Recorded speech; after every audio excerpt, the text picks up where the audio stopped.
Olá, pessoal! Vamos tentar entender um pouquinho nessa aula por que Machado de Assis foi realmente tão importante, por que ele é tão apreciado na literatura brasileira até hoje.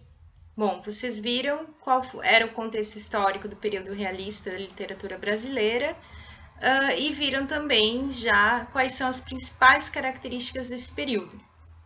O que o Machado faz, né? Que ele se diz até que existem as características machadianas.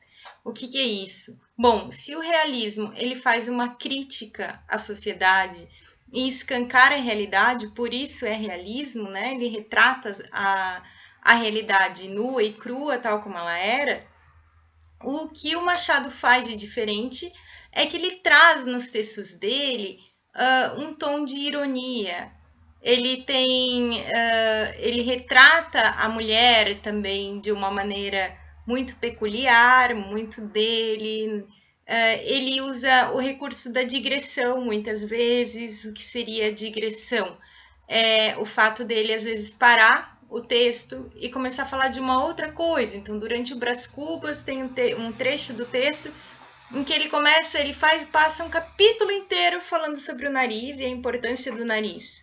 Então é uma viagem, digamos assim. Ele viaja num determinado detalhe do texto. Ele usa da metalinguagem também, é um outro recurso importante. O que é a metalinguagem? É o fato de ele conseguir retomar dentro do próprio texto dele, ele faz uma alusão a personagens ou passagens de outros textos dele, de outros livros dele. Enfim, essas são só algumas das características importantes dele. Ele faz também muito a conversa com o leitor, então toda hora ele dialoga com o leitor. Mas então, por que, afinal, que o Machado de Assis foi e é ainda considerado tão importante na literatura brasileira?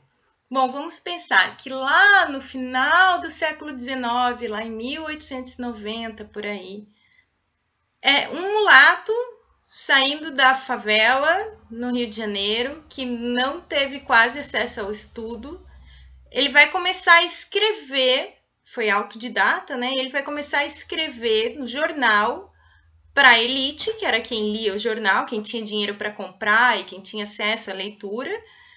E ele começa a escrever sobre essa elite. E mais, ele não está falando bem da elite, ele está criticando.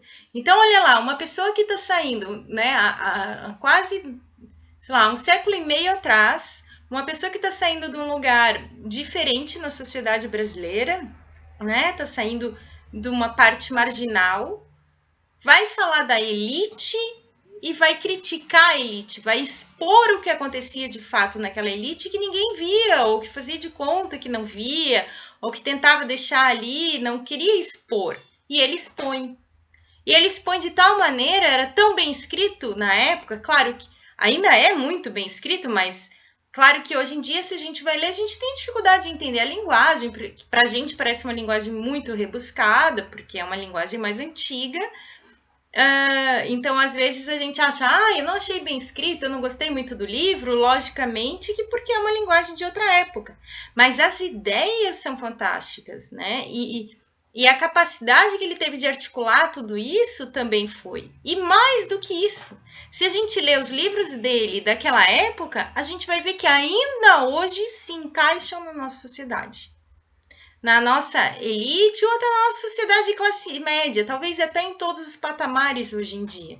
Mas as mesmas histórias ainda acontecem, né? Os enredos traziam muito a questão da traição, então da traição entre amigos, traição marido e mulher, tanto faz qual dos lados, não era só o homem que traía, a mulher também, isso é muito importante.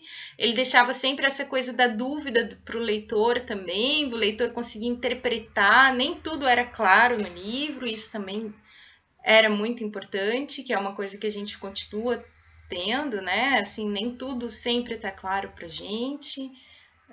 Enfim, então esse foi um dos motivos pelos quais Machado de Assis se tornou tão importante e é ainda importante. Quem sabe agora vocês podem ler os livros com outro olhar, né? Olhar os contos, as crônicas e talvez até uma obra inteira já tentando associar a nossa vida atual na sociedade brasileira. É isso, muito obrigada, um abraço a todos.